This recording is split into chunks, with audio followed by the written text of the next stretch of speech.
I've been a long time fan of Bethesda now for, well, not long enough to have played Morrowind when it actually came out, but I have gone back and tried it. I've been there for Oblivion, Fallout 3, New Vegas, pretty much everything that you would expect I've played. I can categorically say that Starfield, without a doubt, is the most boring start to a Bethesda game yet that I have played. Now, let me explain.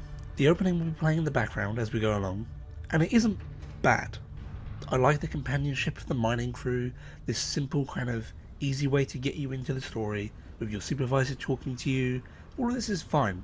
It's building up the world a little, it's going slowly. That's fine, it's there to grow some attachment.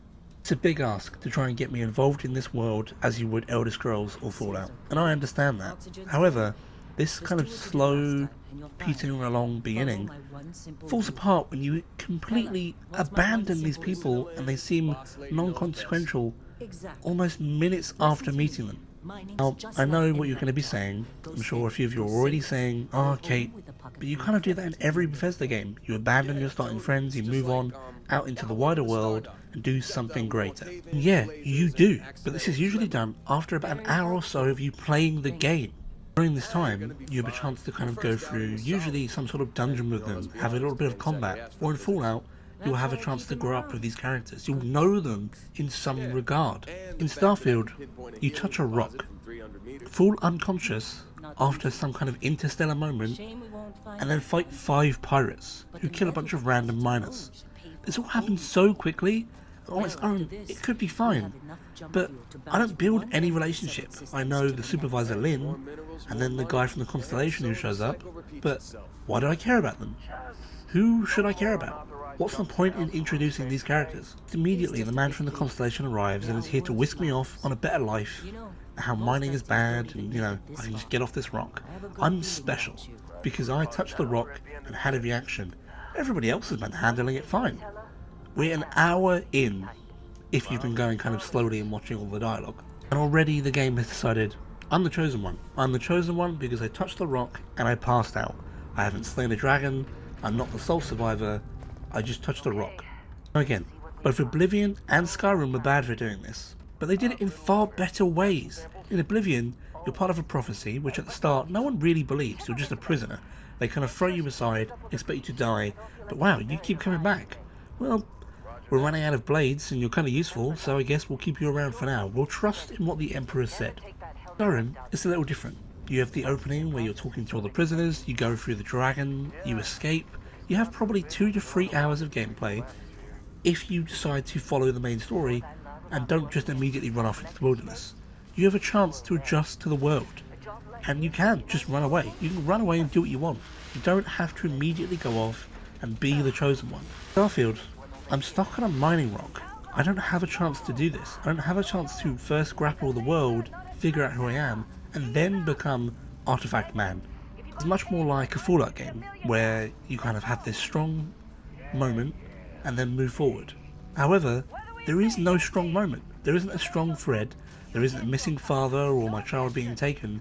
I've just touched a rock.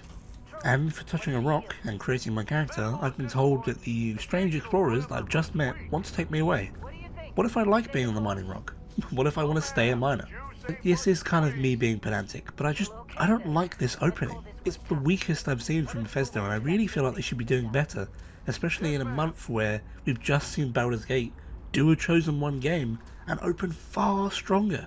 I will say that as you kind of move away from this, the game does start to drastically improve. You go through space combat and have your kind of first taste of how that feels.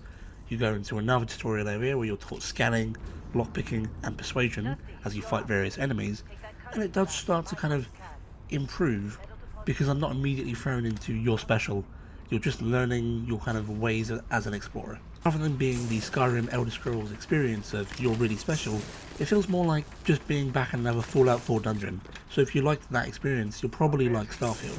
On the whole, Starfield does seem to be a game where it's improving the more you get into it. And I am starting to like it. The game performance issues kind of pushed aside. Those have been a nuisance, but they're going away. It's just unfortunate that it's opening so weakly, and I really think that a lot of people are going to be put off by this. As a new franchise, Starfield needed a strong opening. It needed a Fallout, it needed an Elder Scrolls, and it ends up just kind of feeling weak. What's more is that it just doesn't have anything that stands out to me. I understand that they've gone for this NASA punk vibe, but it really kind of feels like a weak thing to do. It's just another human space game where I see humans and, maybe there are monsters in that, but I really kind of hoped that we would see Elder Scrolls in space.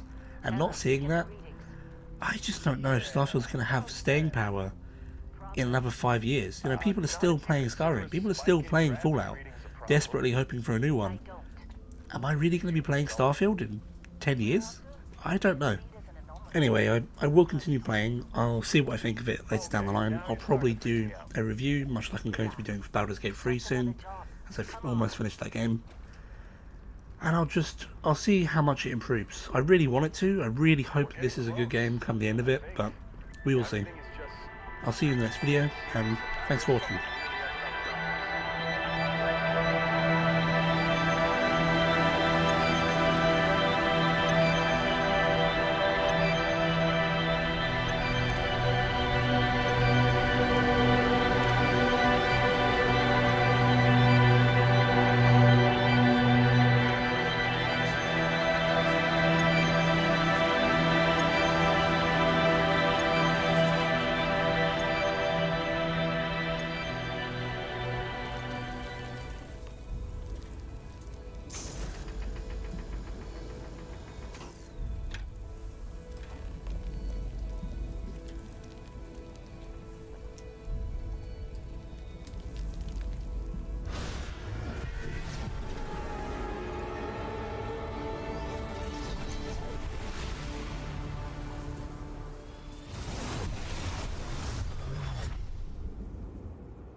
Come on.